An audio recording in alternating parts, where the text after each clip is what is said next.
Wow, Coach, thanks so much for the intro.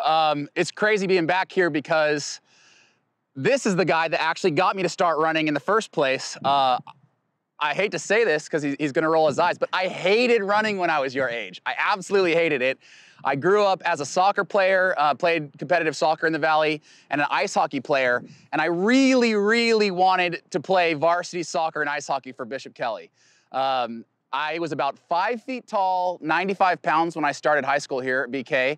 I could fit in one of the lockers, which I wasn't, a big fan of getting locked in those lockers, but I loved this school. I loved the teachers. My mom taught here for 28 years. And I really loved Coach Shanahan. And he said, Nick, you could go out for the soccer team and you could sit on the bench until you go through puberty and actually get big enough to play, or you can come join us on the cross country course. And everyone gets the same amount of time. Your hard work will pay you dividends. They're co-ed practices. I remember that being a big selling feature. I just loved being outdoors with my friends. Whether you're running Camel's Back Park, running Ann Morrison, running the canal right here. I just loved being outside, and I just loved that the harder I worked, the more success I seemed to have.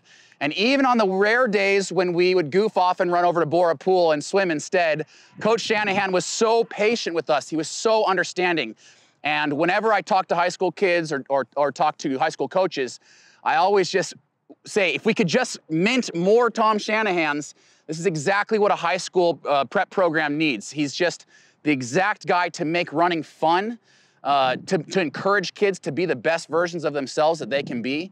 And so I really attributed a lot of my success to those early days, just like you guys are right now.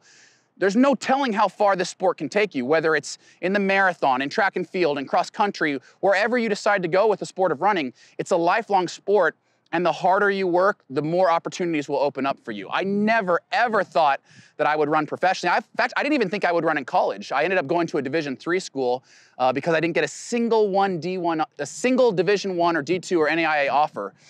So I ended up going to a D3 school, but I continued to work hard, and that momentum, that hard work just built on itself till ultimately I got signed to a pro deal in 2006.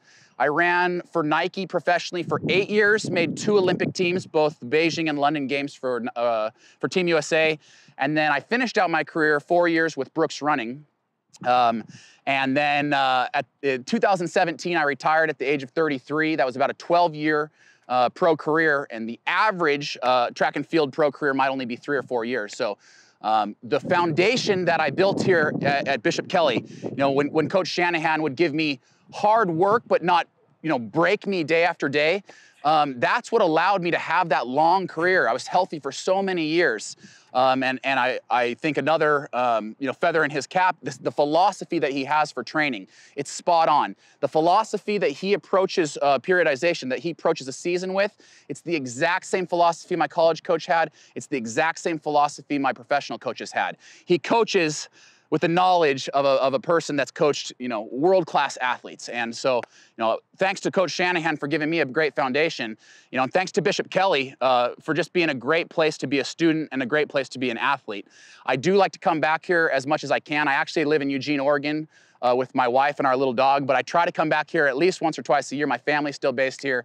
And when I do, I often try to drop by BK, and maybe we can go for a run under less strange circumstances. But I think today, Coach Shanahan has a really fun practice for us. And just for nostalgia's sake, I want to just crank an 800 all out and see how fast I can run. So if any of you want to join me for that, that could be really fun. Absolutely. The first thing that I noticed is just what a crazy year it's been. You had your track season canceled, right? So that didn't help out at all. And then everything, with the way the year's going, the stops and starts and all the new rules and everything, it's stressful, it's hard. The fact that you guys are here today, even though we're outdoors, we have masks on, we're socially distanced, it's just such an incredible opportunity that you guys have right now to be out here in person training that many, many kids across the country and across the world don't have. So I think first of all, we got to practice an attitude of gratitude just for the fact that we're out here in outdoors and able to train. from there, you know, take that excitement and that attitude of gratitude and really get into the training. I remember, again, Coach doesn't want to hear this, I didn't run it all over the summers in high school. I was out floating the river, mountain biking. I was just goofing around because I was a kid, and that's what I think kids should do. But when I showed up here for day one of cross-country practice, that was my priority. I left the bike in the garage. I stopped goofing around, and you have to admit, Coach, when I showed up for practice, I trained. I trained pretty hard. And you know, we're lucky that that first race isn't for a few more weeks, so we have time. Don't let the first race dictate your season. We often use a term in running at the competitive level called a rust buster. And this first race, that might be your rust buster. So don't beat yourself up if that first race isn't perfect. Remember, we're all trying to train and periodize our training. This is something Coach Shanahan is very, very good at. We're all training for championship season. They call them districts still? Yep. Districts and state? Or do they have another one in between that?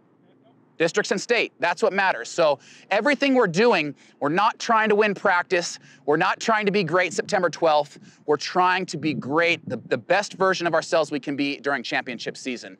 And if you take that mentality and you spread your energy out consistently through the season and you trust this man, he got me to, I mean, we ran state every single year, and how many state titles did we win? Half a dozen. I mean, as a team, we won a lot of state titles. So I think you got to. Every year you were here. At least I won. Team-wise, junior year and senior year we won both, and sophomore year I think we were close. But individually, I won the state title in cross country my senior year, and I won the track titles in 4x4, 8, 16, and 32, both junior and senior year. So nine state titles. Idaho is a wonderful, wonderful state because you're allowed to run it pretty much as many events as you want to at state. 4? Yeah, I mean, in some other states it's capped at 2, so. Oh, trust me, we'd have ran you in more. I loved it though. I loved being a part of a team. I miss that sometimes as a pro. The fact that you guys get to train together, compete together, and win together is just something to not take for granted. It's a really, really cool experience and something I remember very, very fondly. And as what you see, we got Ryan here. Ryan's our videographer. He's making a little video of this workout. And a lot of times in my videos, if you follow me on YouTube, I throw a lot of pictures from my high school days. And as I go down memory lane and find those pictures, you know, the likes of Bobby Hames and Paul Thomas and Kyle Gruddy, I miss what you guys have right now. And I think you have a really cool opportunity this year in 2020 and 2021, while everyone else is letting you know, the pandemic and curveballs knock them down and prevent them from training and demoralize them. Be the athlete that rolls with the punches. If there was one talent I had, you know, as a runner, I wasn't the strongest, I wasn't the fastest. I rolled with the punches. There was nothing that could happen on race day. There was no delay or storm or what have you that would have fazed me. Be the kind of athlete that rolls with the punches, and know that while you guys are out here working hard, there's a lot of other athletes sitting on the couch wondering if they're even gonna have a season. So as we go out there today and we put those miles in, we're getting a leg up on our competition, and that is going to benefit us later on in the season. Well, our mutual friend Kelly Sullivan called me a gamer. He goes, when the chips are down on the table, you step up to the occasion. I think I just have a love for competition, and I didn't always have that. I know a lot of you know how when race day's coming up and you feel nervous, and you got the butterflies in your stomach and you're thinking, I just feel so bad, like I don't want to race, and maybe if I throw up, Shanahan won't make me race, or if I like twist my ankle in the warm-up, I won't have to race. I thought that every single race day of my prep career. So you're not unusual when you feel that way. Something that you and Coach Sullivan especially made me realize is that feeling, that's adrenaline coursing through your veins. That's just your body. That's the fight or flight reaction. And if you learn to embrace those feelings and appreciate those feelings, that adrenaline, harness it for good, because that adrenaline will allow you to do superhuman things, right? You hear about people with adrenaline coursing through their veins, lifting cars. Well, you're gonna channel that energy, harness that adrenaline to do superhuman things on the track, but you have to train your mind. Just like you train your body, you have to train your mind. So when you're sitting there in Mrs. Symmonds' English class or whatever class you're taking right now, you're quieting your mind and you're focused on anything but race day, right? Even if it's race day, you have to train yourself to not waste that energy. And as I got better and better at doing this, I learned to not dread those feelings, but get excited about them. Towards the end of my career, I remember thinking, I'm not gonna win this race because I can't get that feeling of adrenaline anymore. I can't feel excited for this, no-name race in wherever I was racing that day. And we would listen to really loud music, and I'd chew run gum, and I'd try to just get so amped up. But nothing compares to that internal adrenaline pumping through your veins. But remember, harness it, begin to use visualization, maybe 2 or 3 hours before your race. Once you're up and moving around, then it's really okay to start getting excited for the race. And then don't be afraid of those feelings. As you're standing on that start line and you feel like your heart's gonna burst through your chest, that's a good sign. Be excited about that.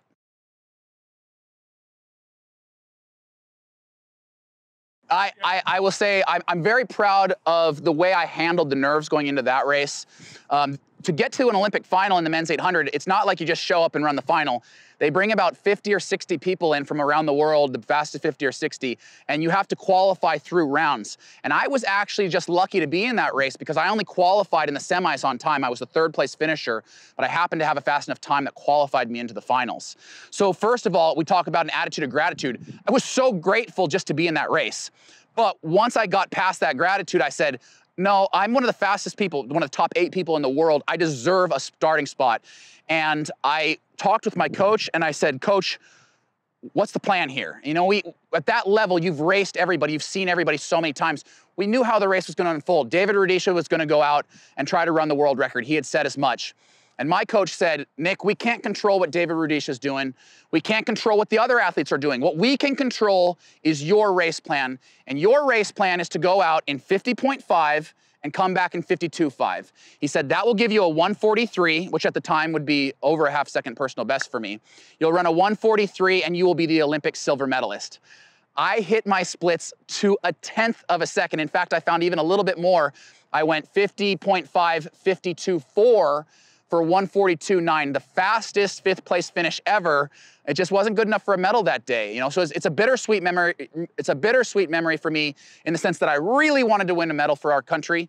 But when I look back on my career, I'm just so proud of a young version of Nick Symmonds. I was 28 that day. So proud that I controlled all the variables that I could control to bring the best possible product at the highest level of competition that I've ever known. And so as you guys prepare for state, whether it's state cross country, districts cross country, or the spring season, you can't control what your teammates are doing. You can't control what your competition is doing. You can't control what the Ada County Health says you need to do. What you can control is yourself. You can control your attitude. You can control how hard you work. You can control the things you do off the track, like eat right and sleep right. You can control your, the things that you can control, your preparation for that day. And then when you stand on that line and the gun goes off, I promise you, you want to leave everything you've got on that track or that cross-country course. Because if you don't, you play the what could have happened. And I'm able to look back on the 2012 Olympic final and say beyond a shadow of a doubt, I did everything I possibly could as well as I could. I could not have run a single 100th of a second faster, and it was worth 5th place. And I'm very proud, and I sleep very soundly knowing I did everything I could.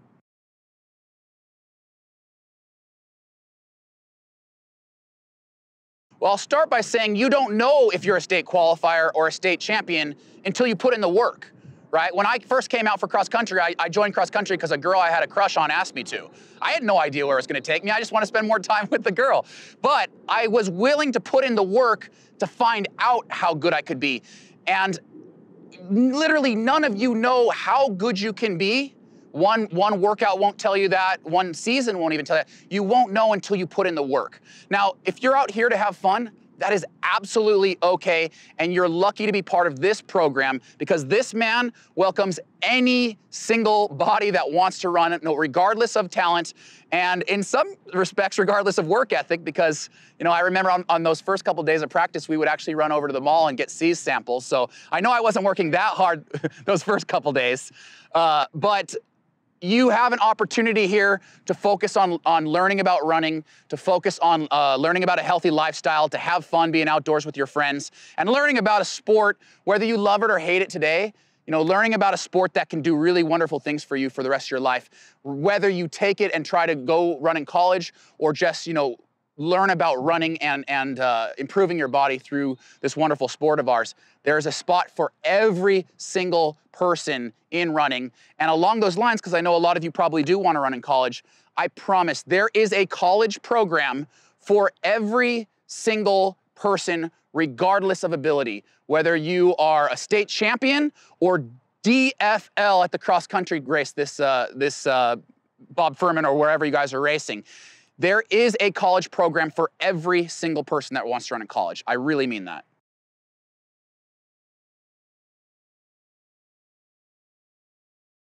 Honestly, every person and every foot and every leg is so different.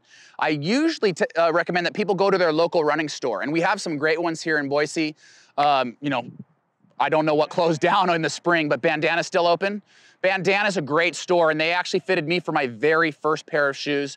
So if you are new to the sport and you want to really get the shoe that's right for you, go to a local run specialty store. The experts there, they'll put you on a treadmill, they'll let you try different shoes on, and you'll be able to find the make and model that's just right for you.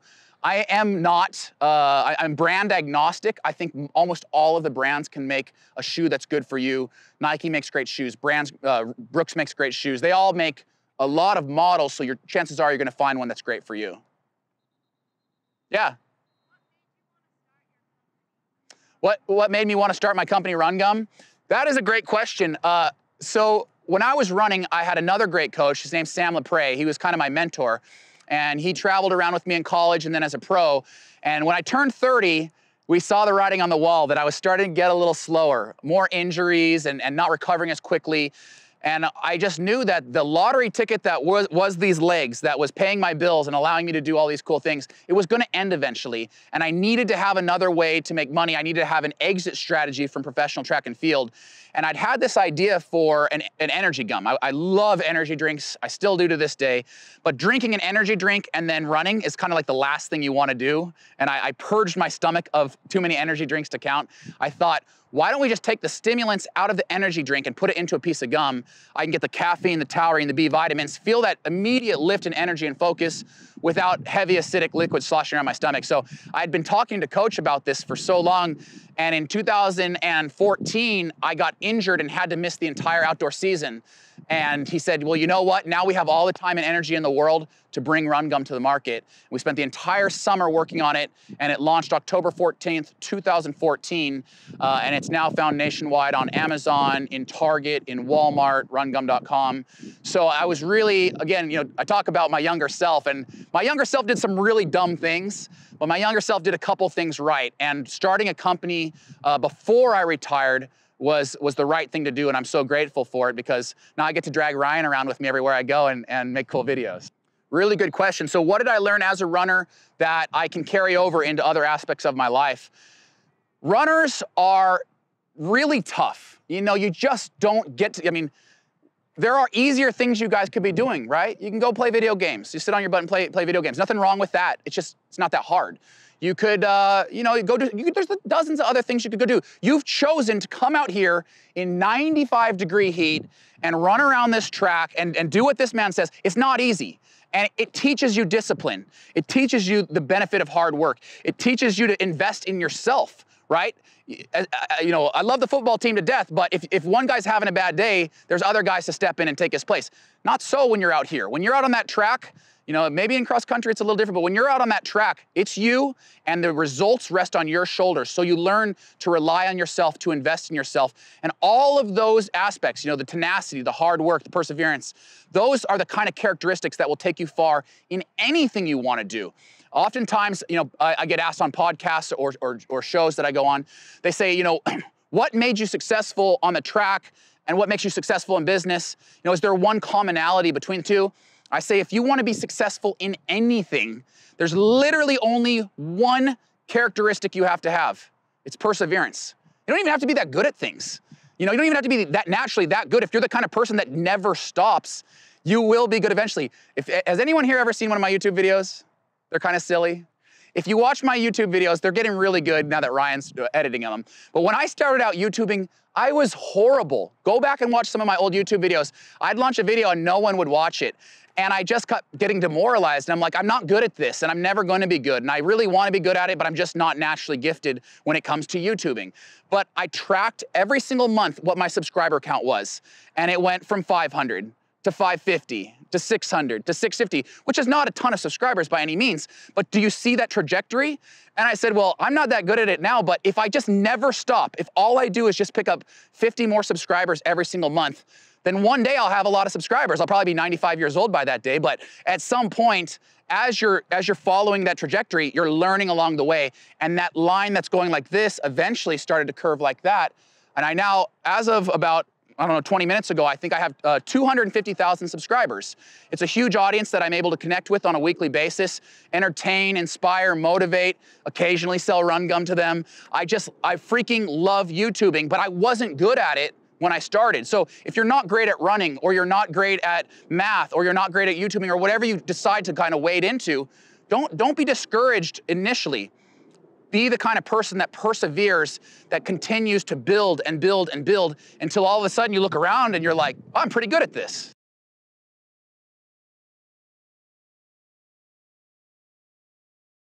That's a great question. So when you go to college, you're a student athlete. In some cases, you're an athlete student. I actually went to a Division III school because I wanted to study pre-med. Most of the D1 schools I talked to, they said, not here. You know, you can't balance our practice schedule with the lab schedule, so you can't major in what you want to major. I'm like, well, why would I come to your school if I can't even study what I want to study? Our mutual friend, Kelly Sullivan, who was coaching at Willamette University at the time, said, Nick, if I have to come out here at 8 p.m. to hold the stopwatch for you, that's what I'm going to do, because I believe that a student should be a student athlete and not the other way around. And true to form, Kelly would meet me some nights at, I mean, we had practices as late as 10 p.m. sometimes in order to make sure we got the work in. So that's a long way of saying, when I talk to college-age kids, I say, when you go off to university, you're going to be pulled in a dozen directions, but pretty much everything falls into 3 categories: social life, academics, and athletics. You can be really, really good at 2 of those things, but you can't be great at 3. So I sat down and I said, what of these 3 things do I want to be really, really good at? I chose academics and athletics, and I got a 3.9 my first year, and I won the NCAA title in both the 8 and the 15 my freshman year. That's the sacrifice I made. I had a horrible social life. I did not have any friends outside my running team, but that was fine because I was doing, you know, the things that I wanted to focus on. You know, shift to my senior year, I recognized that it was my last year, and I really wanted to go all in on running, and I wanted to have a fun time doing it. So my priority my senior year was athletics and social life, and my grades suffered, but I knew I could go back and take those classes again if I needed to. I don't suggest you do that. What I suggest you do is identify what are your priorities. If you say, I don't really want to focus on athletics, but I want to be, you know, a great student, get good grades, and I want to have a great social life, that's a perfectly fine answer. Just make sure you're being honest with yourself about what your priorities are, and then make sure you're really holding yourself accountable as you spend time and energy, that time and energy is going to those things that you have identified as your top 2 priorities. Same thing goes in high school. I know you guys are being pulled in a dozen different directions. You guys don't have AOL Instant Messenger like I had in 2000, which kept me up till like 2 in the morning. But you have Snapchat, and you have Instagram, and you have everything else. Did I ever feel like giving up on running? I not only felt like giving up on running, I retired every single season of 20 years of running.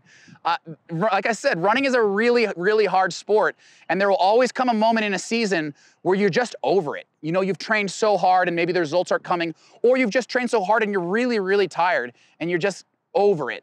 And it's okay to admit that to yourself, that you're tired. Talk to coach. He used to give me, you know, a weekend off or a couple days off if I needed it. But it's not unusual. It's not uncommon at all to have those moments where you just feel really burnt out. I would take a weekend off, or sometimes I'd take a week off, or even at the end of a season, take 6 weeks off. I always came back to the sport. You know, if this is the sport for you, if it's something that gives you a ton of intrinsic value and you really appreciate it, you're going to come back, and it's okay to take a little break from time to time. In 20 years, like I said, I quit more times than I can count.